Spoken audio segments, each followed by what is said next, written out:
YCP నేత వల్లభనేని వంశీ హైకోర్టును ఆశ్రయించారు. గన్నవరం టీడీపీ ఆఫీస్పై దాడి కేసులో ముందస్తు బెయిల్ కోసం ఆయన పిటిషన్ దాఖలు చేశారు. దీనిపై ఇవాళ విచారణ జరగనుంది. ఈ కేసులో ఇప్పటికీ 23 మంది అరెస్ట్ కాగా వంశీ A71 గా ఉన్నారు. ఆయనపై దాడి కేసుతో పాటు హత్యాయత్నం అభియోగాలున్నాయి.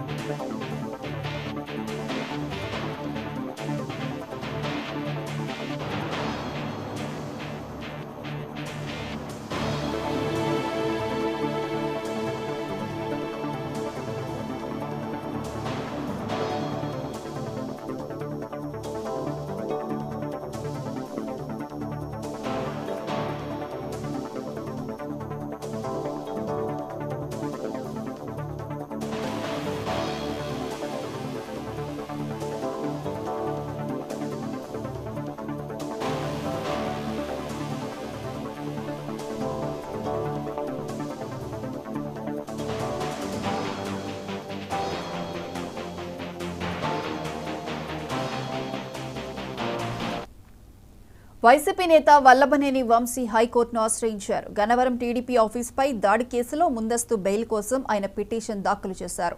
దీనిపై ఇవాళ విచారణ జరగనుంది. ఈ కేసులో ఇప్పటికీ 23 మంది అరెస్ట్ కాగా వంశీ A71 గా ఉన్నారు. ఆయనపై దాడి కేసుతో పాటు హత్యాయత్నం అభియోగాలున్నాయి.